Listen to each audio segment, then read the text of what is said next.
Opa, vamos para mais uma aula.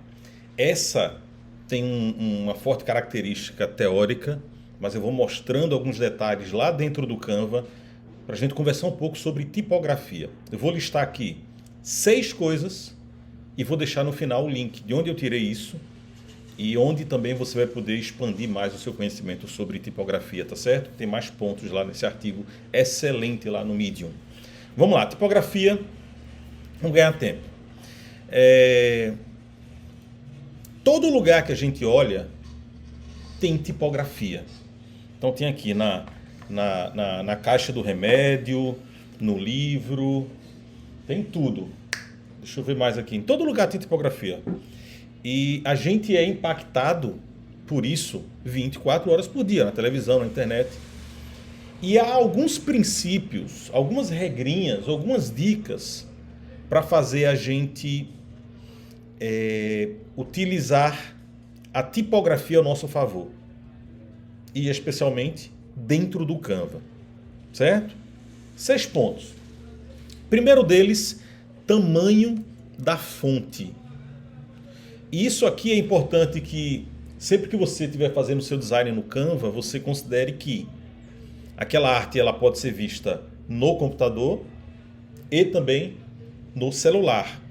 Então você deve levar isso em consideração.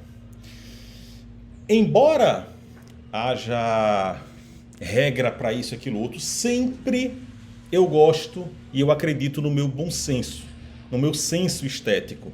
É isso que vai diferenciar você de uma outra pessoa, diferenciar às vezes sua arte de outra. Então, o que mais pega é como é que você percebe essas escalas, esses tamanhos, essas tipografias todas, tá? Embora eu traga aqui 6 regrinhas, 6 pontos, você pode usar aí de acordo com o seu senso. O mais importante é garantir que o texto esteja em um tamanho confortável para a leitura. Que, por exemplo, ó, essas duas fontes aqui, tanto essa Garamond como essa Arial, elas têm o mesmo tamanho, 24, se você fosse configurar lá no Canva. No entanto, a percepção dela aqui, ó, é diferente. Ela tem elementos que na cinza, na Garamond, ela desce mais e na Arial ela sobe mais. Então nem sempre um tamanho fixo vai funcionar sempre. Não confie sempre nos pixels. Então você tem que ter essa ideia e respeitar o seu senso, o seu olho também. Uma regrinha básica é para desktop, que você vê um pouquinho mais distante, você pode deixar um título 16, é um título legal para ler. E no celular, que você lê mais perto, tamanho 12 também é confortável. Aí, tem uma coisa que os designers estudam e sabem, que é chamada de escala modular. Tem até uma ferramenta que eu vou mostrar para vocês aqui, para vocês irem experimentando esse lance de escalas de título, subtítulo, parágrafo. Por exemplo, na minha arte aqui, deixa eu mostrar o meu Canva. Nesse meu post que eu fiz, se eu voltar aqui para o título, eu tenho aqui uma fonte com tamanho 250 e eu tenho um subtítulo, poderia dizer assim, de 40, diferença grande. Vamos ver se isso se aplica a outras fontes aqui ou nessa regrinha, como é que ficaria se a gente aplicasse alguma regra aqui. 250 tamanho de título, olha como aqui ficou grande, é esse aqui, ó. Por quê? Porque nessa... Opa, deixa eu voltar aqui, vocês não estão vendo, né? Olha como aqui ficou grande, ó. 250. Essa aqui de baixo. 250. Aqui no meu design, a percepção é outra. Mas e o subtítulo? Vamos dar uma olhada no subtítulo. Nessa ferramentinha você pode trabalhar escalas de títulos e subtítulos. Nesse caso aqui, ó, escalas variadas. A escala que eu gosto aqui de usar é essa aqui, ó, 1:2, que seria justamente o seguinte: 250 de título, meu subtítulo poderia ser aí 125. Como é que ficaria no caso se eu aplicasse 125 naquele meu subtítulo? Vamos ver se fica legal. Não vai ficar não. Quer ver? 125, que é metade ali, né? Olha como fica ruim. Por que isso? porque também tem um lance do peso das fontes. De repente, alguma fonte que tivesse uma outra pegada, poderia ficar melhor. Mas eu poderia deixar... parece que tem o mesmo tamanho, né? Inclusive, ó, uma é metade da outra, mas parece que tem o mesmo tamanho. Se eu fosse aqui para mais uma... A próxima é 62,5. Você vier aqui para o Canva e colocar 62... Olha, já melhora. Olha como ficou legal agora. Vou colocar aqui, ó. Já melhora. Então, poderia trabalhar nessa escala. Essa fonte 250 e o meu subtítulo sub com 125. Ficaria uma escala legal. Então, embora haja algumas regrinhas, o próprio Word tem uma escalinha 12, 24, 16... É importante você confiar também no seu olho e na sua percepção, tá certo? Essa ferramentinha pode te ajudar a trabalhar em escalas. Essa ferramenta que eu mostrei aqui para vocês, o link dela tá abaixo aqui na aula, tá certo? Então, vamos lá, voltar. Isso é o que queria falar sobre tamanho. Bloco de texto.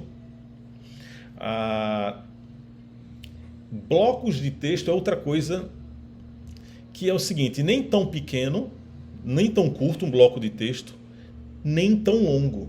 Você tem que perceber na sua arte, se você gosta de trabalhar bons espaçamentos, uma maneira que o bloco de texto não faça com que a pessoa se perca na leitura. Que ela vá lendo, quando ela voltar ela não sabe em que linha está. Então aí também vai, na sua prática, você vai percebendo que um bloco de texto não pode ser muito longo, nem também muito curto. Aqui eu trouxe alguns exemplos. Alinhamento, ó, a polêmica dos alinhamentos. Eu particularmente não gosto de justificado, tem gente que ama justificado. No meu caso aqui, no meu perfil, eu tenho usado centralizado, mas eu já usei alinhado à esquerda, que é como eu até prefiro, mas há benefícios no design, na tipografia centralizada. E é isso aqui que eu vou ler aqui para vocês, ó, cada uma delas, ó. Por exemplo, centralizado fica mais elegante e atraente. Agora, se tiver muito texto, vai ser difícil de ler. Elementos menores e você sai daqui para ali. Alinhado à esquerda é a mais comum na web, é a que as pessoas estão mais acostumadas. Não há variação nos espaços entre palavras, de modo que nunca há grandes buracos. Porque quando você justifica, às vezes ficam muito buracos entre as palavras, né, que ele força a justificação. E à direita é difícil de ler, já que o ponto inicial de cada linha é à esquerda e é irregular se ela está alinhada à direita. Então, eu preferi centralizado por essa elegância, essa atratividade. No entanto, depende muito do design. Às vezes é interessante você usar a direita, às vezes é interessante você usar a esquerda. Por exemplo, e fazendo disso um recurso. Vou mostrar aqui para vocês um design que eu fiz aqui para um cliente. Deixa eu ver se eu acho. Deve estar aqui, ó. Vou mostrar aqui para vocês que eu utilizei a esquerda, alinhado à esquerda e alinhado à direita, com um objetivo de fazer uma contraposição mesmo, um contraste entre as duas ideias. Deixa eu vir para cá. Cadê? Foi o que? Esse aqui, ó. Veja que aqui eu quis alinhar à esquerda, que você precisa saber sobre casamento, e quis... nesse caso eu nem alinhei, gente. Eu poderia ter alinhado à direita. Eu alinhei como bloco, mas eu poderia muito bem ter alinhado aqui assim, ó. Eu achava que eu tinha alinhado à direita. Eu poderia ter feito assim para, de fato, estabelecer os contrastes. Então eu estou usando o design, a tipografia, o alinhamento para estabelecer, fortalecer a minha ideia de contraste, de contraposição. Casamento, divórcio. Certo? Então você pode utilizar desse recurso para isso também. Voltando aqui para mais um ponto. 4. Espaçamento entre linhas. Veja que aqui, ó, ela está muito curta, dificulta. Aqui está muito espaçada. Deixa eu aumentar um pouquinho. Está muito... espaçamento entre linhas muito grande. E aqui está legal. Disse que 150 de espaçamento entre linhas, 150% é o ideal. Se eu pegasse aqui no meu Canva, deixa eu voltar aqui, aqui que tem um texto, eu vou muito no olho. Mas aqui, ó, por exemplo, o espaçamento 100, ele está aqui 1% ou 100%, fica aqui. Não gostei, ficou muito junto para mim. Isso depende também da tipografia, como o design construiu lá a sua tipografia. Então eu venho aqui, ó, e para mim 1.5 já ficou grande demais o espaçamento. Então eu vou no olho e 1.2 ficou ideal para mim. Embora haja uma recomendação que se comece ali a averiguar pelo 1.5. Então, espaçamento entre linhas também vocês têm que ir no olho. Espaçamento entre caracteres, isso aí, ó, que é o tracking, que é o espaço entre as letras. Só uma coisa aqui que eu não falei para vocês, ó, só rapidinho. Tamanho, né? Tamanho da fonte, vocês sabem. Deixa eu mostrar para vocês aqui, ó, no Notion. No Canva é fácil, o tamanho da fonte fica logo aqui, ó. Esse número é o tamanho da fonte. Nós falamos também sobre o bloco de texto. Então você pode fazer os o bloco de texto, editar o bloco de texto facilmente assim, ó. Deixa eu ir para um aqui. Esse aqui, ó, por exemplo. O bloco de texto aqui, você pode diminuir o bloco de texto ou aumentar o bloco de texto. É isso que a gente está falando como bloco de texto. Aqui no próximo, a gente falou sobre alinhamento. E no Canva, fácil. O alinhamento fica aqui em cima, ó, centralizado, à esquerda, justificado, à direita, centralizado. A gente falou também já sobre espaçamento entre linhas. Espaçamento entre linhas fica aqui, ó. Tanto o espaçamento entre linhas quanto o espaçamento entre letras, o tracking, que é o que a gente vai falar agora. Aqui, ó. Então, espaçamento entre caracteres. Quanto mais você aumenta o título, maior você vai sentir a necessidade de diminuir o tracking, o espaçamento entre as letras. Então veja aqui, essa minha fonte aqui, ela está bem grande, eu diminuí menos 15. Se eu colocasse 0, me incomoda ela muito assim separada. Mas poderia ser o meu objetivo, ter um track bem separado, com espaçamento entre linhas também um pouco separado, ele dá uma outra sensação. Fica legal também, mas depende do design. Ó, fica legal, depende do seu objetivo. Nesse caso aqui, para esse site de loja aqui ficou bem legal.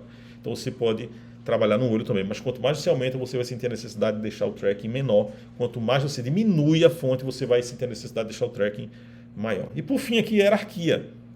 Veja nessa imagem aqui, você não sabe para onde vai apontar a leitura e a importância do que se lê do leitor. Aqui sim, aplicando a hierarquia da fonte, ele sabe onde deve ler, qual é a coisa mais importante nesse texto, e assim você vai guiando o seu leitor.